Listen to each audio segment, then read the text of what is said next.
Hello and welcome to our Reboot review. I'm Paul, And I'm Dave. and this week we are discussing the Great Brain Robbery.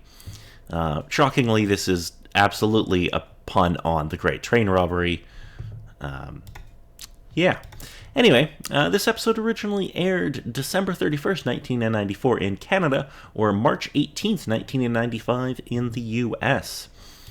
Now, number one song in America, Dave. Any guesses? I'll give you a hint. It's by Boys to Men. No, I don't think it would have been one of the ones that they previous done if it came back. Though on the one hand, I probably wouldn't be surprised. But again, aside from those couple other popular ones, I'm not knowledgeable enough of their other tunes. Uh, well, you weren't quite right, Dave.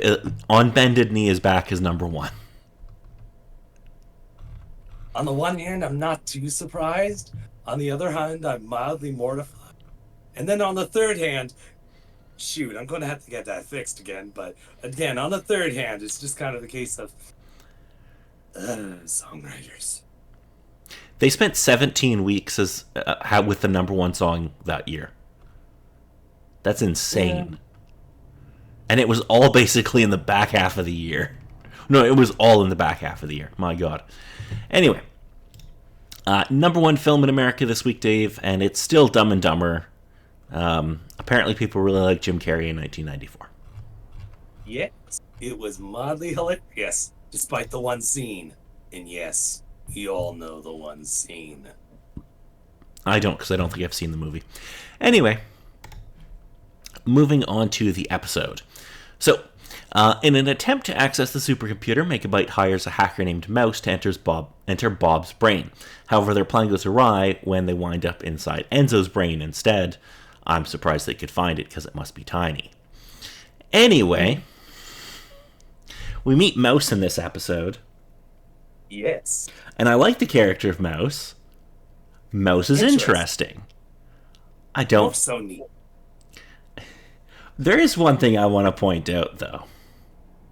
When Mouse arrives and has a conversation with Megabyte and then walks by and she goes to like a ship or something, Yeah. why does Megabyte check out her ass? For the obvious reason. But like, why is that in a kids show? For the obvious reason. Because Mouse was one of the traditional femme fatale characters. I guess, but it just one, it feels super out of line with Megabyte. I'm like, really? Megabyte? I just feel like he's not that kind of character. And then I was like, that's kind of weird. Anyway. Yeah, I think mostly caught up with the specifics of the trope of trying to introduce the character and having to at least use someone because the only alternatives were hack and slash, which would work, but also would work in the opposite way. I would I would almost feel better about Hack and Slash doing it than Megabyte because it would be funny. Hmm. Because they're so incompetent. Anyway, what did you think of this episode, Dave? I thought it was fine, although it did have a lot of Enzo in it. Well, it's kind of what happens when the plan goes awry and they end up in Enzo instead of Bob, but I suppose it's interesting with the history of these particular sorts of things at the time that no matter what, there was always either some sort of everyone gets shrunken down to a tiny size and or going inside of the body to explore particular things which had bits of popularity around in I believe sometime around in the 80s or so and lots of other particular shows or things around at the time. It okay, maybe I'm the only person who thought this, but it made me think of the Magic School Bus. No, that also tracks too. I was like, I remember this episode of the Magic School Bus. Wait a minute. Um, I think the other particular thing with this particular episode is sort of diving into a couple more particular sort of ideas that they kind of touch on, but never really touch on again. Like, huh? How exactly does a sprite work with the particular designs of how some of them look and other particular designs of how they look. Dave, you're asking a lot of this show. They don't So very explain true. anything in this show. They just kind of go Yeah. like, deal with it. And I think aside from that, the one new thing that I discovered within this particular episode was just all the ridiculous uh, conspiracy code lingo and whatnot with Mr. Smiley getting the syringe with the characters in it and saying, uh, and might I just say, Mr. Megabyte, that I'm so glad to do all this particular stuff and running into the other particular members bringing up the code words and mystery sort of stuff with the how the episode cold opens, like the monkey is restless and my dog has fleas. Oh yes, all the like bad '70s like wannabe spy talk. Yeah, You can't stand the heat, go to the dentist and get it fixed. yeah, I do love that kind of stuff. It was just like, that's mildly hilarious. And then, of course, the mild fun of them also messing around with the models, showing the stuff that they can supposedly do with them. Again, the couple uh, actions and other sort of things that they do with Enzo, but more so the squash and stretch that they could manage to do with some of the modeling. Like, oh man, they could make this so messed up. Yeah, no, like that is one of the things with the show. Like the modeling and stuff is quite good, and like the animation, especially considering the time, is quite good. Um, the storytelling sometimes leaves a little to be desired, in my opinion, but yeah, the show usually looks good. I will give it that. Mm. And then, of course, just the character of Mouse with filling in the femme fatale uh, stereotype with things. It definitely works, but it also has her own basis of character. Of she understands her job. She knows this isn't good, but it's a job. She needs it to survive, sort of stuff. But also with the relationships with Bob and other sorts of stuff happening, she has enough of a conscience of, hmm, maybe this job isn't exactly worth the cost of supposedly dying. Yeah, she isn't like she isn't entirely evil.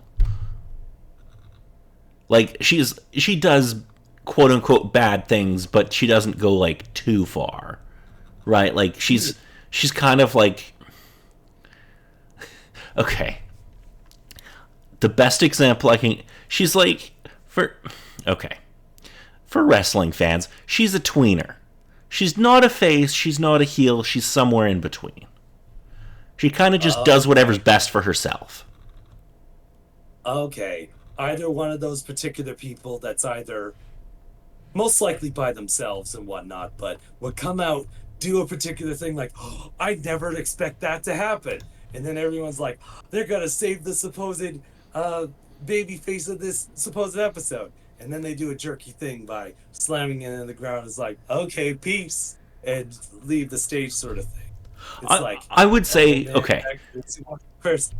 This isn't the best example because she's not nearly this over, but it's like, and I know this probably won't mean anything to you, Dave, but like, um, there's an episode of Raw I want to say from like 98, 99, somewhere around there, where the under okay, this is gonna sound insane, but this actually happened on television.